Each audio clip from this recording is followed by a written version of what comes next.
Not only are there value tensions inherent in the technologies we help create and apply that are influenced by our personal and community level values, but there are also value tensions inherent within the practice of tech stewardship itself. Consider that most reasonable people would agree that we need to value things like environmental sustainability and social inclusion and economic well-being. If most people agree, why are many of these outcomes often ignored or deprioritized? Perhaps the biggest challenge to progress in the real world is that there are almost always competing priorities and values at play. For example, I know some people working in the environmental movement who feel that we need to move quickly given the scale of the climate crisis, so we can't afford to wait to engage all voices. And I know other people who disagree and say that any solution to the climate crisis that isn't broadly participatory and therefore perpetuates existing broken power dynamics is not valid and should not be pursued. I personally find myself agreeing with both, but does it have to be either or? These types of debates are real and are happening within orgs and movements right now.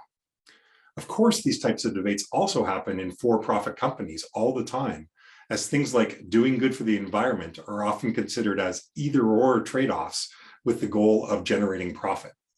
Rather than not realizing that we personally have opportunity and responsibility within these tensions, or choosing to ignore the tensions because they are too big and overwhelming, or assuming these situations are either-or trade-offs, tech stewards seek to recognize and find the both-end opportunities within these tensions.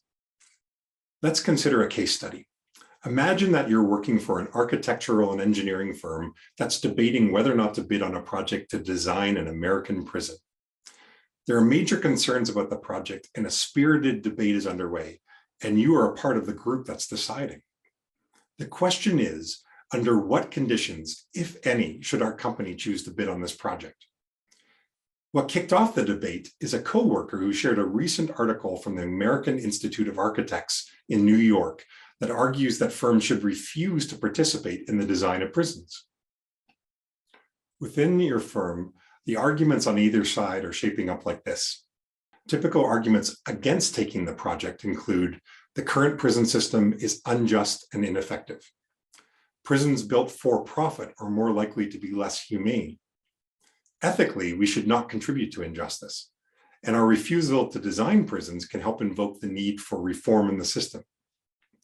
And finally, if we take this job, we actually don't deserve to stay in business.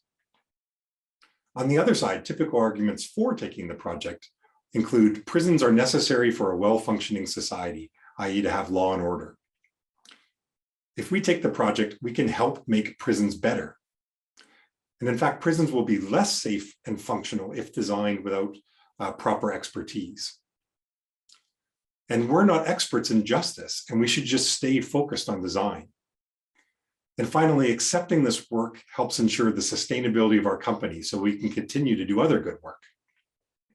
Stepping back and considering this question of under what conditions, if any, should our company choose to bid on this project, start by reflecting on what values are at play on both sides of this polarized debate.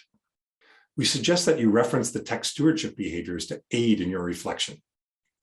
After you've reflected, we challenge you to propose at least one and ideally a few practical both-end ideas for how your firm might proceed.